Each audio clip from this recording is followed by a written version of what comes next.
से निर्मुक्त हो जाएं, डर न लगे, इसके लिए भगवान का ही स्मरण करना बेटर रहेगा। इसके बारे में थोड़ा बता दो।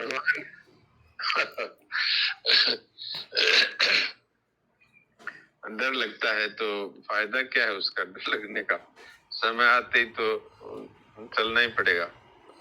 तो इसके लिए सबसे अच्छा उपाय तो है सब समय भगवान का स्मरण।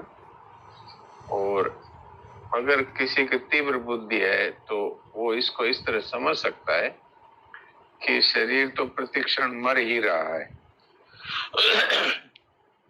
आपका बचपन मर गया था तो आप रोए थे क्या या डरे थे?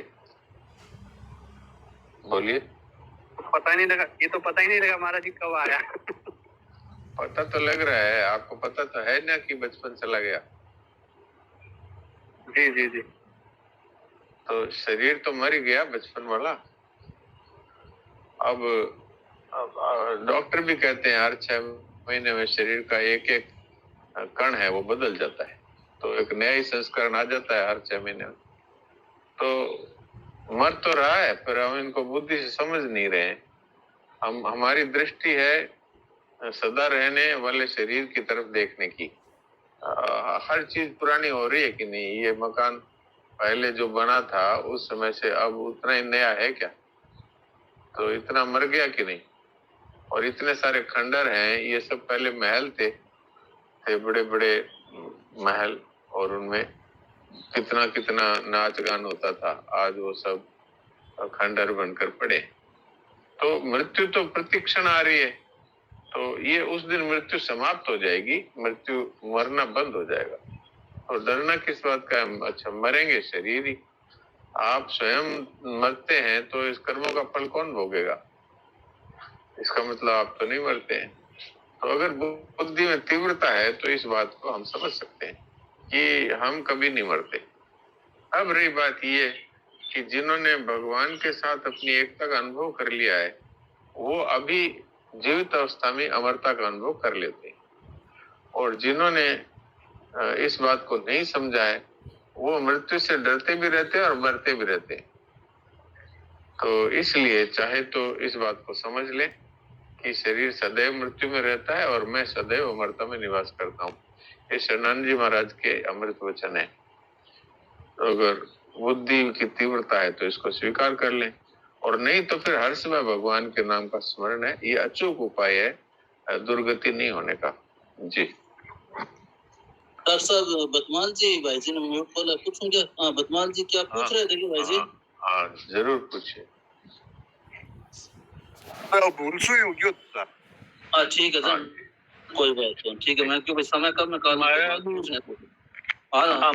बात अभी अभी ध्यान में आएगी, थोड़ी सी हंसी मजाक की बात मत समझ सको कि या आत्मा शरीर एट जल जावे पंचभूत में विलीन हो जावे तो आत्मा बढ़ जावे, तो बड़े बच्चे जमदूत है जो सजा के न देवे है। शरीर तो ठीक रह जावे, आत्मा शुद्ध रहे हमेशा, बिना बस सजा मिलेगी।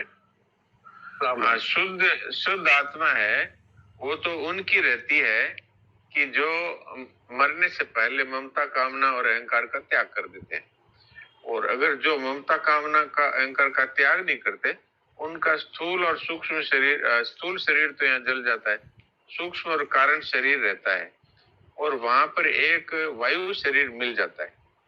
और यमपुरी में जिसको डालना होता है उसको एक यातना शरीर देते हैं जो वायु प्रधान होता है, लेकिन उसमें दर्द का अनुभव होता है और दुख का अनुभव होता है, क्योंकि उसने ममता छोड़ी नहीं तो उस शरीर को ही मैं मानता है। तो उस शरीर को जलाते हैं, पकाते हैं, तेल में डालते हैं और उसको कांटों से छेदते हैं, भाले मारते हैं, तलवार से काटते हैं।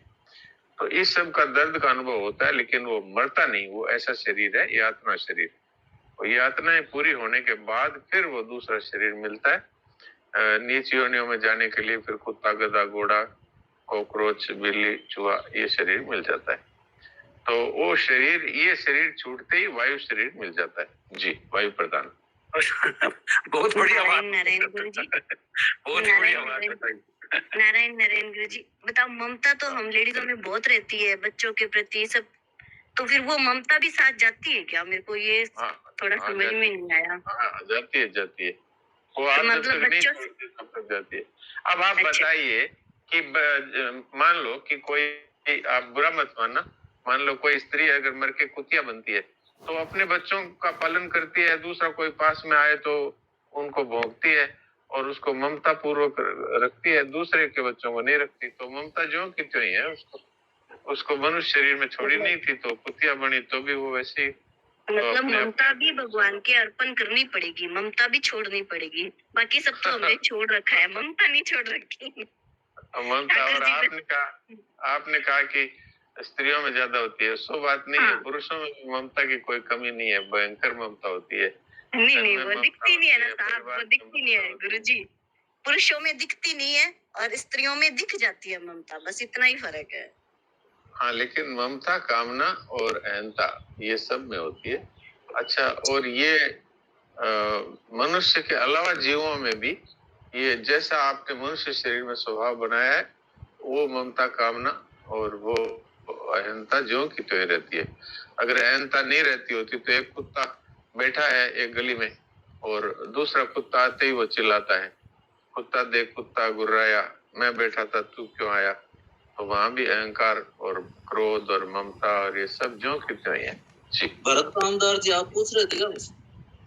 हाँ, यही था कि भाई अंत काल में भगवान याद नहीं रहे तो कौन सी जोनी में जाएंगे, वो आपने अच्छे से बता दिया। पर यही हाँ। बात है कि एक बार निश्चय हो गया तो अंत काल में याद रहे न रहे उसका कोई फर्क पड़ता है क्या? निश्चय हो गया है, ममता सब काट दी है हमने तो। हाँ, उसमें यही है बात कि जब तक मनुष्य को अपने स्वरूप का अनुभव नहीं होता तब तक उसको सब समय नाम जप करते रहना चाहिए। कहीं ऐसा नहीं हो कि हम समझ लें कि हम पूर्ण हो गए और अंत काल में हमारी दुर्गति हो जाए। इसलिए सब समय भगवान के नाम का स्मरण करते रहना चाहिए और अपने आप को पूर्ण नहीं मानना चाहिए, साधक ही मानते रहना चाहिए। जी, इसके बारे में 11 से 12 के सत्संग में बहुत बड़ी चर्चा हुई थी इसी के बारे में, मतलब अंत गति सोमति वाली ये जो बात है उसके हाँ, बारे ये में तो है। इसमें जन भरत जी का दृष्टांत आता है बड़े साफ साफ। हाँ, कि वो इतने वैराग्यवान थे लेकिन अंत के समय में दया करके एक हिरण के बच्चे को पाला और उसे ममता हो गई और फिर अंत काल में उसी का स्मरण आया तो उनको हरिण बनना पड़ा। इसलिए साधक को बहुत सावधान रहने की आवश्यकता है सब समय। तस्मात् सर्वेषु कालेषु मां मनुस्मर। जी।